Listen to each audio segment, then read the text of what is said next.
जय माता लक्ष्मी की। दोस्तों, माता लक्ष्मी कहती हैं, घर में रोज झाड़ू लगाने वाली औरतें कौन सा पाप करती हैं, तथा यह 3 प्रकार की झाड़ू भूल से भी घर में मत रखना, अन्यथा भयंकर गरीबी आती है। घर में रखी हुई झाड़ू भी आपके भाग्य को प्रभावित कर सकती हैं। दोस्तों, झाड़ू को शास्त्रों में माता लक्ष्मी का प्रतीक माना गया है।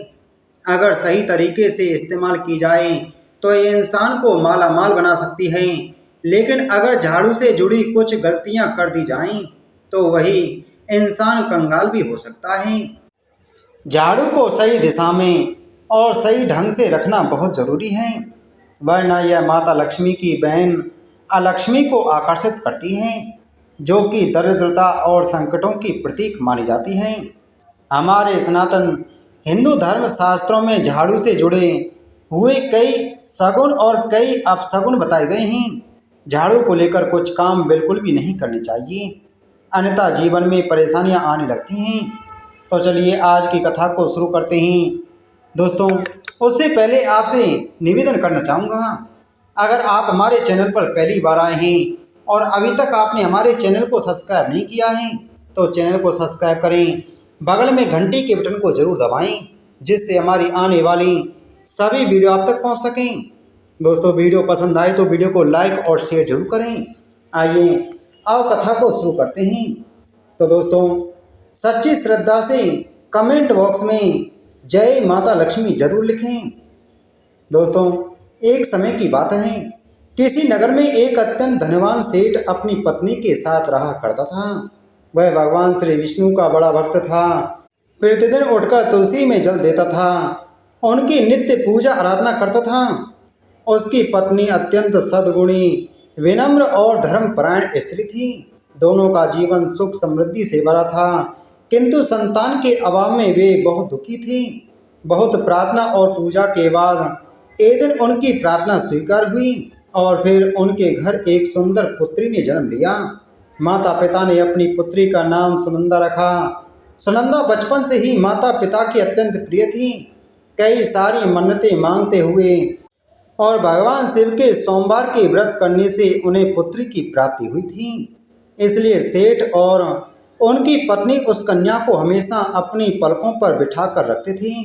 उसे कभी कोई भी चीज़ की कमी नहीं होने देते। उसकी हर एक इच्छा पूर्ण की जाती थी, मानो जैसे कि उसने देवराज इंद्र के घर में जन्म लिया हो। अब इधर सेठ की अपार धन संपत्ति की वह भी इकलौती वारिस थी। दोस्तों, अब समय के चलते वह कन्या शुक्ल पक्ष के चंद्रमा के समान सुंदर रूप के लिए धीरे धीरे बढ़ने लगी, किंतु माता पिता के अति प्रेम और दुलार के कारण वह अत्यंत बिगड़ गई। उसका स्वभाव आलसी, कपटी, गर्विष्ठ और अभिमानी हो गया। वह अपशब्द बोलती, सभी अन्य लोगों को अपमानित करती और उसे स्वच्छता से सख्त नफरत थी। उसने कभी जीवन में झाड़ू को छुआ तक नहीं था। समय के चलते अब तो वह अपने माता पिता के साथ हट करने लगी थी। फिर एक दिन उसके माता पिता ने सोचा कि विवाह के बाद शायद वह सुधर जाए, इसलिए वे सुनंदा के लिए विवाह की चिंता करने लगी। जब वह 16 वर्ष की आयु को प्राप्त हुई तो सेठ ने सुनंदा के विवाह हेतु अनेक धनवान और प्रतिष्ठित घरानों से रिश्ते लाए, लेकिन सुनंदा सबको अपमानित कर भगा देती थी। वह किसी से कुछ कहती तो किसी से कुछ। कभी कभी तो दूल्हा बनने के लिए आने वाले युवक के ऊपर घर की छत से पानी डालती थी। उसकी इस प्रकार की बचकानी हरकतों के कारण नगर के लोग उस कन्या से डरने लगे थे। इसी कारण से अब सेठ और उसकी पत्नी अत्यंत चिंतित और दुखी रहने लगी। फिर एक दिन की बात है, संयोगवश सुनंदा की नज़र वन में रहने वाले एक अत्यंत गरीब ब्राह्मण युवक पर पड़ी। उस युवक का नाम शांतनु था। नाम के समान ही वह शांत स्वभाव का, बुद्धिमान और सभी शास्त्रों में पारंगत था। वह भगवान विष्णु का अनन्य भक्त था और प्रतिदिन प्रातः उठकर स्नान आदि करके वह तुलसी में जल देता था और फिर गांव के एक शिव मंदिर में जाकर बड़े ही भक्ति भाव से भगवान शिव की भक्ति और पूजा आराधना करता था। शांतनु, जो कि सीधा साधा युवक था और सरल जीवन व्यतीत करता था, किंतु उस दिन जब सुनंदा अपनी सहेलियों के साथ वन में घूम रही थी कि तभी उसकी नज़र उस सुंदर युवक पर पड़ी और देखते ही देखते वह उसके शांत स्वभाव और सुंदर रूप को देख वह प्रेम में पड़ गई। अब क्या था, सुनंदा को शांतनु बहुत पसंद आया और उसने अपने घर वापस आकर पिता से कह दिया, पिताजी आपने मेरे लिए कई सारे वर देखे हैं, किंतु मैं उसी ब्राह्मण युवक से विवाह करूंगी जिसे आज मैंने वन में देखा था, जो कि ब्राह्मणों के साथ पूजा के लिए जा रहा था। अपनी बेटी के मुख से यह बातें सुनकर सेठ को बहुत आश्चर्य हुआ, लेकिन बेटी की खुशी के लिए अगले सुबह वे दोनों ही युवक के पास गए। उसकी कुटिया को देख सेठ को मन ही मन दुख तो हुआ, लेकिन उसने सोचा कि चलो देख लेते हैं आखिर क्यों मेरी बेटी ने इस गरीब ब्राह्मण को चाहा है तथा क्यों इससे ही विवाह करना चाहती है। तब सेठ ने उस युवक के पास जाकर पूछा, हे विप्रवर आप कौन हैं? कृपया आप मुझे सविस्तर परिचय दीजिए। तब शांतनु ने कहा, आइए विप्रवर आपका स्वागत है। मेरा नाम शांतनु है। मैं एक गरीब ब्राह्मण हूँ। घर में मेरे वृद्ध माता पिता हैं और मैं मंदिर में पूजा आराधना करते हुए अपना जीवन व्यापन करता हूँ। कहिए अब मैं आपकी किस प्रकार से सहायता कर सकता हूँ? तब सेठ ने कहा, हे विप्रवर यह मेरी कन्या सुनंदा है जो कि आपको मन ही मन चाहती है और आपसे विवाह करना चाहती है। तब विस्मय के साथ शांतनु ने कहा, हे श्रेष्ठ मुझे क्षमा कीजिए, किंतु मैं आपके तथा आपकी कन्या के योग्य वर नहीं हूँ। आपके सामने मेरी कुछ ही भी हैसियत नहीं है। कहीं आप हमारा मजाक तो नहीं बना रहे? मेरे पास धन संपत्ति नहीं है। मेरा जीवन अत्यंत साधारण और गरीब है। मैं आपकी पुत्री को कोई सुख सुविधा नहीं दे सकता। तब सेठ ने शांतनु को समझाया और कहा, चिंता मत करो, मैं तुम दोनों को इतनी संपत्ति दूंगा कि तुम दोनों आराम से जीवन व्यतीत कर सको। तब शांतनु उनकी बात मान गया और फिर योग्य मुहूर्त के अनुसार सुनंदा का विवाह उससे हो गया। फिर विवाह के लिए सुनंदा की माँ ने उसे धार्मिक विधि पूर्ण होने के पश्चात एक झाड़ू दिया और कहा कि बेटी इसे अच्छे से संभाल कर रखो। विवाह में कन्यादान के समय घरेलू सामग्री के साथ झाड़ू देने से उस घर में सदा माता लक्ष्मी निवास करती हैं। यह एक शुभ संकेत होता है। किंतु सुनंदा ने उस झाड़ू को ले लिया और बस बाजू में रख दिया। फिर सारे विधि पूर्ण होने के बाद सुनंदा अपने घर की ओर चली गई। विवाह के पिछले ही समय के चलते सेठ ने अपनी बेटी के लिए एक नया घर बनवा दिया तथा उसके पति के लिए व्यापार का कारोबार करने के उद्देश्य से एक धान्य की दुकान भी शुरू करवा दी, ताकि भविष्य में उनका व्यापार अच्छे से बढ़े और उनकी भी तरक्की हो। अब शुरुआती दिनों में सुनंदा प्रसन्न थी।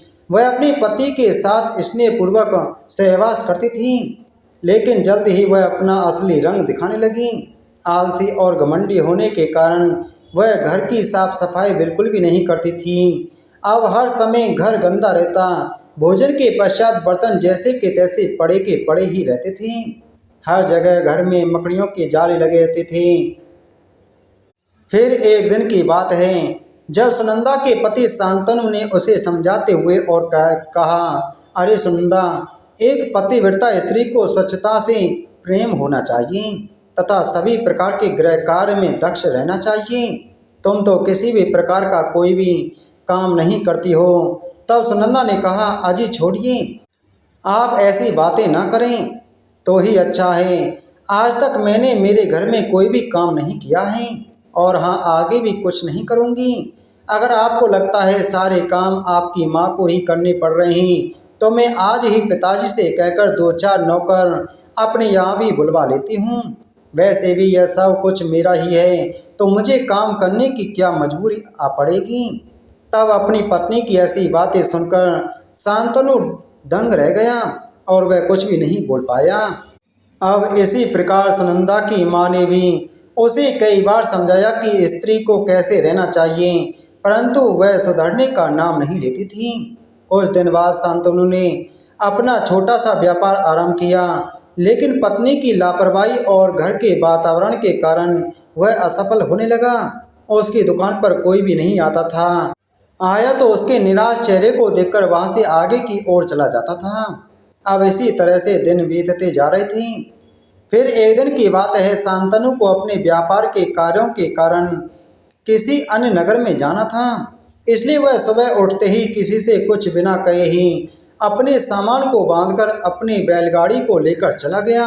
वहीं दूसरी ओर सुबह के समय सूर्योदय के पश्चात सुनंदा की सास घर में अपने पुराने झाड़ू से सफाई कर रही थी, जो कि उसने अपने एक पुराने घर से ध्यानपूर्वक ले आई थी। वह मानती थी झाड़ू में माता लक्ष्मी का वास होता है और नित्य झाड़ू लगाने से उस स्त्री पर माता लक्ष्मी की कृपा बनी रहती है।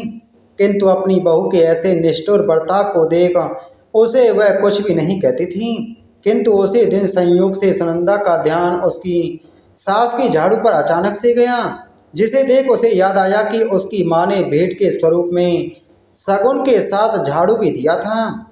इसलिए उसने उसे ढूंढ कर निकाला और अपनी सास के हाथों में देते हुए कहा, अरे माँ जी, आप तो गरीब की गरीब ही रहेंगी। यहाँ महल जैसा घर मेरे पिता ने आपको रहने के लिए दिया है और आप हैं कि वहीं फटा पुराना झाड़ू लेकर के घूमती रहती हैं। चलो अब से आप इस नए झाड़ू से झाड़ू लगाना, और हाँ, इसके बाद मुझे वह पुराना झाड़ू फिर से नहीं दिखना चाहिए। बेचारी सास अपनी बहू के तेवर से वाकिफ थी, इसलिए वह चुप रही और कुछ नहीं बोली। फिर अगले दिन जब सुनंदा की कुछ सहेलियां उसके घर में आती हैं और वे सभी बैठकर मज़े से बातें करती रहती हैं, किंतु तभी अचानक से सुनंदा की सास वहां झाड़ू लगाते हुए आती हैं। अब जब सुनंदा की नज़र उस पुराने झाड़ू पर गई तो वह क्रोध से आग बबूला हो गई और उसने उस झाड़ू को छीनकर घर के बाहर फेंक दिया और बोली, अरे बुढ़िया, मैंने आपको मना किया था कि इस झाड़ू को घर में मत रखना। आप मेरी सहेलियों के सामने क्यों मेरी बेइज्जती कर रही हैं?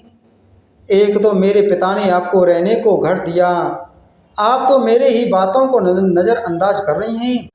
अगर आपको यहाँ रहना है तो मेरे ही तरीके से रहना होगा, अन्यथा आपको इस घर में रहने की कोई आवश्यकता नहीं है। अपनी बहू के मुख से ऐसे वचन सुनकर बेचारी सास कुछ भी ना बोल सकी और अपने वस्त्र तथा कुछ सामान को लेकर वहाँ से चुपचाप अपने पति को साथ लेकर पुराने घर की ओर निकल गई। उन्हें अपनी बहू का ऐसा अपमान सहन नहीं हुआ। अब जब संध्या समय वो उसके घर आए मेहमानों के लिए जब उसने भोजन बनाया, सभी को परोसा और सभी लोगों ने आनंद के साथ उसे खा पी लिया। किंतु जब सुनंदा की बारी आई तो सारा भोजन समाप्त हो चुका था। आज जीवन में पहली बार उसे भूखा ही सोना पड़ा। फिर अगली सुबह उठते ही उसने घर में गंदगी के कारण झाड़ू तो लगाया, किंतु जैसे ही उसका काम हो गया उसने उसे घर के कोने में फेंक दिया और उसे पैर से अलमारी के नीचे खिसका दिया। दोस्तों, वह झाड़ू को कभी सिर के ऊपर से रख देती, कभी उल्टा टिका देती। वह अक्सर शाम के बाद झाड़ू लगाने लगती और कचरा घर के बाहर फेंक देती थी। यह सब शास्त्रों के अनुसार माता लक्ष्मी का अपमान बताया गया है, लेकिन सुनंदा को इसका कोई ज्ञान नहीं था। वह इसे सिर्फ साधारण काम समझकर कर रही थी। फिर अगली सुबह स्नान आदि करके उसने भोजन बनाया और अपने घर आए सभी मेहमानों को परोसा। किंतु सभी के भोजन के पश्चात आज फिर से सुनंदा के लिए भोजन नहीं बच पाया। अब वह बहुत आशाचकित रह गई और मन ही मन सोचने लगी कि मैंने आज रात से कई गुना अधिक भोजन बनाया था, फिर भी मुझे भूखा ही रहना पड़ा। अब फिर से उसने स्वयं के लिए चावल पकाकर खा लिए। फिर दूसरे दिन जब सुनंदा ने घर में झाड़ू लगाया, किंतु आज भी उसने पैरों से छूकर बाहर निकाला और स्वच्छता के बाद उसे वैसे दरवाजे के पीछे खड़ा रख दिया। दोस्तों, अब होनी को कुछ और ही मंजूर था। सुनंदा जाने अनजाने में गलतियां करती ही जा रही थी, लेकिन उसके घर की नकारात्मकता की समझ उसे नहीं आ रही थी।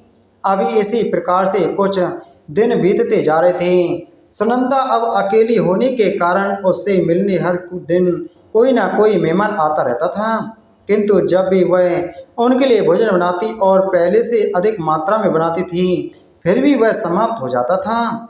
अब उसके घर में सब कुछ होने के बावजूद उसका हाल बुरे बदतर होता जा रहा था। कहने को तो वह महल की रानी थी, पर पर्याप्त भोजन न मिलने के कारण अब वह सूख कर कांटा बन गई। अब इसी तरह से कुछ दिन बीतने के बाद एक दिन शांतनु वापस अपने घर में आता है। वह देखता है कि उस घर में उसके माता पिता नहीं हैं।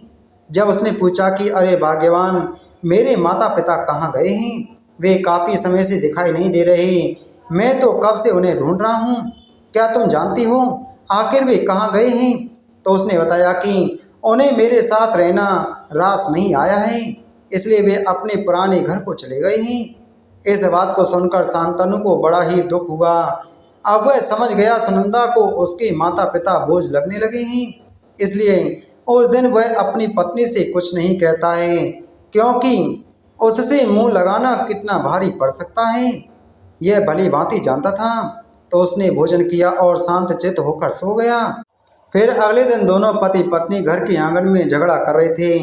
तभी उन्होंने देखा कि एक साधु उनके घर के सामने रुका और उनके घर की तरफ दोनों हाथों को जोड़कर कुछ मन ही मन पुटपुटाते हुए कहते हुए प्रणाम करके चला गया।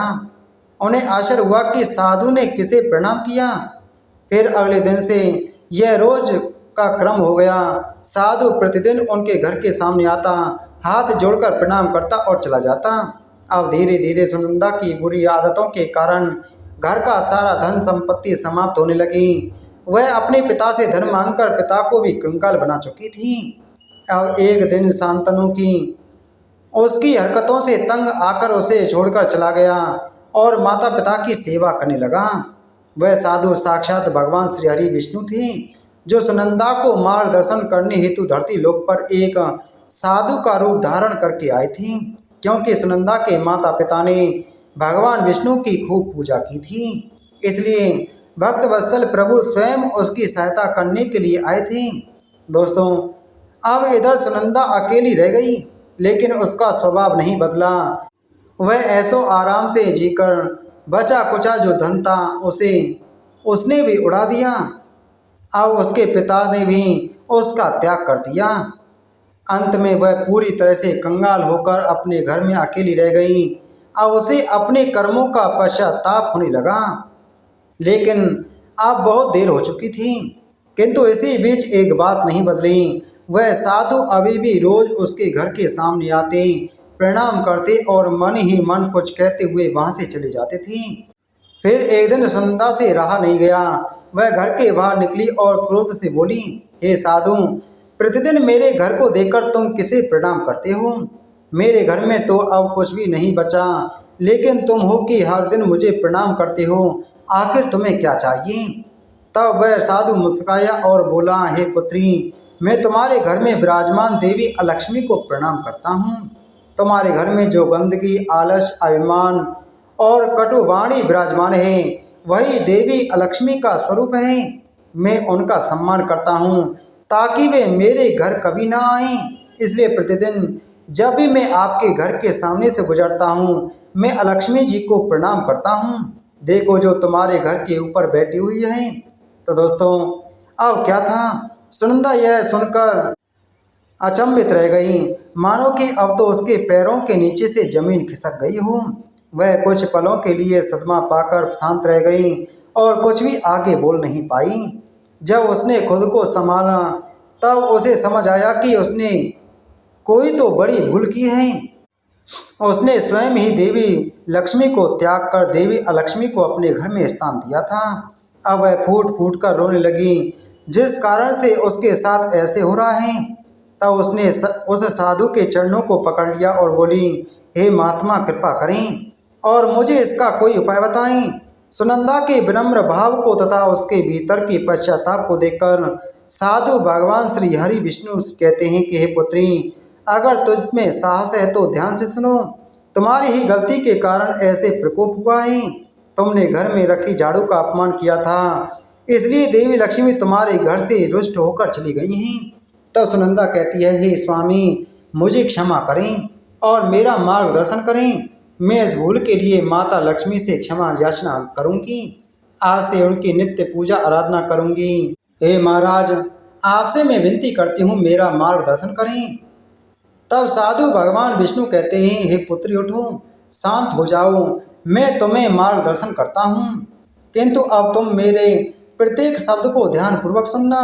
तब सुनंदा हाथ जोड़कर साधु से प्रणाम करती है और कहती है, जी हाँ महाराज, अब आप मुझे समझाएं और मुझ पर कृपा करें। तब आगे साधु कहते हैं, हे पुत्री, झाड़ू सिर्फ गंदगी साफ करने का औजार नहीं, यह आपके भाग्य की दिशा भी तय कर सकती है। शास्त्रों में झाड़ू को माता लक्ष्मी का प्रतीक माना गया है। इसे सही तरीके से इस्तेमाल किया जाए तो यह धन, समृद्धि और सुख शांति लाने वाली होती है। लेकिन लापरवाही से इसका प्रयोग घर में दरिद्रता, अशांति और संकट ला सकता है। अब तुम्हें मैं झाड़ू के प्रकारों के विषय में बताता हूँ तथा कौन सी झाड़ू शुभ होती है या कौन सी अशुभ है। तो सुनो, झाड़ू 3 प्रकार की होती है।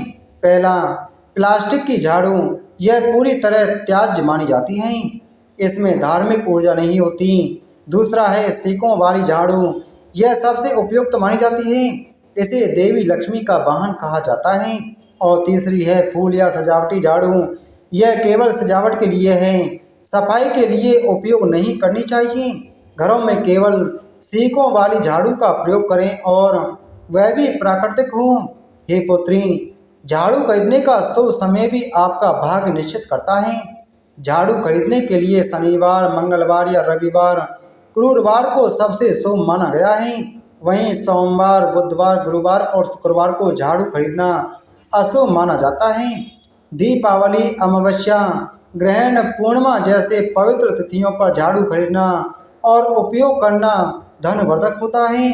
अब मैं तुम्हें घर में झाड़ू को रखने की सही दिशा के विषय में बताता हूँ।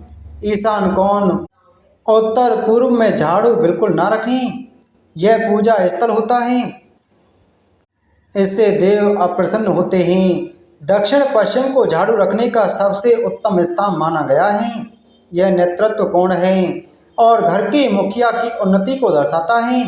झाड़ू लगाने का सही समय और उसका प्रभाव के विषयों में जान लो कि सुबह सूर्योदय से पहले का समय जो होता है वह सबसे शुभ होता है, जिससे घर में दरिद्रता, रोग, ऋण और नकारात्मकता का नाश होता है और माँ लक्ष्मी प्रसन्न होती है। दोपहर का समय जो होता है वह सामान्य होता है, वह ना शुभ ना अशुभ होता है, विशेष लाभ नहीं होता लेकिन हानि भी नहीं होती।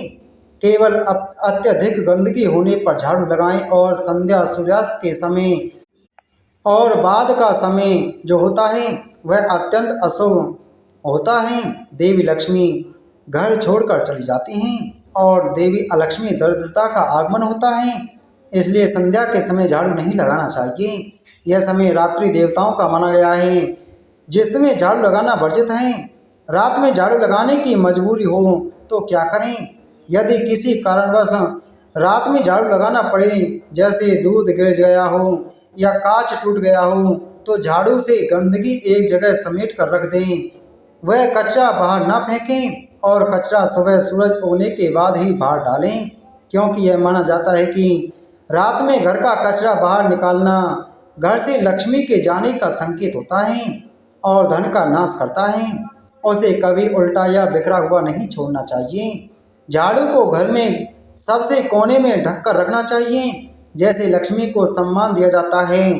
बाहर से आने वाले लोगों की नज़रों से भी उसे छिपाकर रखना बेहद शुभ माना जाता है। याद रखें, घर के अलावा अन्य लोगों की नज़रों से वह छिपी रहनी चाहिए। हे पुत्री, अब मैं और कुछ महत्वपूर्ण नियमों के विषय में बताता हूँ। तुम्हें यह प्रश्न कभी जरूर आया होगा कि टूटी झाड़ू का क्या करें। तो टूटी हुई झाड़ू को शनिवार के दिन घर से बाहर निकालें। कभी भी ईशान कोण, उत्तर पूर्व या पूजा स्थान में न रखें और फेंकने से पहले उसका सम्मान करें। ना पैरों में लगाएं, ना दिखावे में रखें। उसे हो सके तो नदी में प्रवाहित करें या खेतों में डाल दें। यह अब ध्यानपूर्वक जान लो कि झाड़ू लगाने का उचित समय कौन सा होता है। सुबह या दिन में झाड़ू लगाना शुभ होता है। सूर्यास्त के बाद, रात में या किसी के जाने के तुरंत बाद झाड़ू लगाना अशुभ होता है। गुरुवार को पोंछा या झाड़ू न लगाएं, इससे लक्ष्मी रुष्ट होती है। कचरा सूर्यास्त के बाद बाहर फेंकना वर्जित माना जाता है। विशेष उपाय: गुप्त दान, शुक्रवार, अमावस्या, ग्रहण या पूर्णिमा पर सुबह 4:30 बजे किसी को बिना बताए मंदिर में झाड़ू छोड़ें।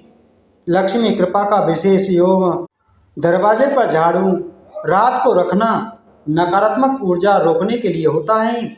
सुबह उसे हटा दें और छिपा दें और पोंछे के पानी में नमक मिलाएं। समुद्री नमक से पोंछ लगाने पर नकारात्मक ऊर्जा हटती है। अब झाड़ू से जुड़ी कुछ सावधानियां याद रखें। सबसे पहले कभी भी झाड़ू को खड़ा करके ना रखें। साथ ही झाड़ू को भूल से भी पैर न लगाएं और अगर गलती से लग जाए तो माफ़ी मांगें और धोएं। झाड़ू से किसी जानवर को ना मारें, विशेषकर गाय या बकरी को। अब किसी भी शुभ कार्य पर निकलें व्यक्ति के तुरंत बाद झाड़ू न लगाएं, इससे दोष लगता है। अब सुनंदा कहती है, हे महाराज, मैं आपकी बहुत बहुत आभारी हूँ। आज से मैं आपने जो मुझे झाड़ू से जुड़े महत्वपूर्ण नियमों को बताया है, किंतु मैं कई दिनों से ठीक से भोजन नहीं कर पा रही हूँ। हर दिन से अधिक भोजन बनाती हूँ, किंतु जैसे ही मैं भोजन के लिए बैठ जाती हूँ सारा अन्न समाप्त हो जाता है। तब साधु रूपी भगवान विष्णु मंद मुस्कुराए और कहते हैं, हे कन्या, यह भी तुम्हारी भूल से हुआ है। तुम्हारे पास सब कुछ होने के बावजूद तुमने अपनी ही माँ के समान सास को भोजन से वंचित रखा तथा उनकी गरीबी का उपहास किया था। उन्हें घर से निकाल देने के कारण तुम्हारे यहाँ से देवी अन्नपूर्णा भी रुष्ट होकर चली गई हैं। तुमने द्वार पर आए किसी भी याचक को दान नहीं दिया था। सब कुछ होने के बावजूद केवल तुमने ऐसो आराम से जीवन जीना पसंद किया। तुमने कभी किसी की मदद तक नहीं की थी। तब आगे हाथ जोड़कर सुनंदा कहती है, हे स्वामी, कृपया मुझे इस दोष से मुक्त करें और मेरा मार्गदर्शन करें। तब महाराज कहते हैं कि हे पुत्री, तुम्हें हर दिन अपने घर में भोजन बनाने से पहले माता अन्नपूर्णा का आह्वान करना चाहिए। उनकी पूजा आराधना करनी चाहिए, उन्हें भोग लगाना चाहिए। आज तक तुमने ऐसा कुछ भी नहीं किया था। तब सुनंदा कहती है, हे महाराज, कृपया करके मुझे इस विषय में विस्तार से बताएं ताकि भविष्य में मैं ऐसे गलती कभी नहीं करूंगी। तब महाराज कहते हैं कि हे पुत्री, आप ध्यान से सुनो। देवी अन्नपूर्णा ही जगत के पालन पोषण का कार्य करती हैं। इसलिए जब भी तुम भोजन बनाने के लिए जाओ तो उनकी आराधना जरूर करना। देवी की आराधना करने से घर में कभी भी धन धान्य की कमी नहीं रहती। प्रतिदिन आटा घोलते समय माता अन्नपूर्णा की छवि अपने ही हाथ की हथेली से बनानी चाहिए। जैसे कि आटे की रोटी पर संपूर्ण दाएं हाथ का निशान बनाना है और उन्हें विनम्र आह्वान करते हुए इस मंत्र का आह्वान जाप करना है। ओम अन्नपूर्णे सदा पूर्णे शंकर शंकर प्राण वल्लभ ज्ञान वैराग्य सिद्धर्थे भिक्षाम देहि च पार्वती। अर्थात, हे अन्नपूर्णा देवी, आप सदा संपूर्ण रूप से पूर्ण हैं। आप भगवान शंकर की प्राण प्रिय हैं। कृपया हमें ज्ञान वैराग्य और सिद्धि प्रदान करने हेतु भिक्षा दीजिए। आज हमारे हाथों से सभी को भोजन प्राप्ति करा दीजिए। सोमवार और शुक्रवार को माता अन्नपूर्णा का स्मरण विशेष फलदायक होता है। साथ ही प्रतिदिन भोजन बनाते समय एक रोटी या अन्न का कुछ हिस्सा गाय, कुत्ते और कोए और जरूरतमंदों के लिए अलग रखें। रसोई में साफ सफाई का विशेष ध्यान रखें। इससे लक्ष्मी और अन्नपूर्णा दोनों का वास होता है। हे कन्या, अब तुम जाओ और अपने पति सास ससुर के चरण पकड़कर क्षमा मांगो। वे तुम्हें माफ कर देंगे और एक नए जीवन की शुरुआत करो। तब सुनंदा उस साधु को बारंबार प्रणाम करती है और वहां से अपने पति के पुराने घर की ओर चली जाती है। तब उनसे कहती है, स्वामी, मुझे क्षमा कीजिए, यह सब कुछ मेरी ही गलती के कारण हुआ है। तब उसकी सास कहती है, हाँ बेटी, चलो हम तुम्हें माफ कर देते हैं और आज सब लोग साथ मिलकर रहते हैं। अरे शांतनु, चलो और तुम अपनी पत्नी का हाथ पकड़ लो और उसे माफ कर दो। इस बेचारी को अपने पर बहुत पश्चाताप हुआ है। संसार में सबसे बड़ा कर्मों का फल पश्चाताप होता है। अब वे सभी अपने घर को वापस चले जाते हैं। अब सुनंदा ने अपने घर में आते ही झाड़ू की पूजा की और उस पर हल्दी कुमकुम से उसका स्वीकार किया और सम्मान किया और तदनंतर उसने रसोई में जाकर भोजन बनाया और साधु के कई अनुसार माता अन्नपूर्णा की पूजा की और सारा भोजन पकाया। फिर सभी लोगों ने आनंद के साथ उस भोजन का स्वाद लिया। विशेष तो यह बात थी कि आज कई दिनों के बाद सुनंदा ने पहली बार भरपेट भोजन किया। अब उसे एहसास हुआ कि उससे कौन कौन सी गलतियां की थीं। अब वह प्रतिव्रता और गृह कार्यों में दक्ष स्त्री बन गई थी।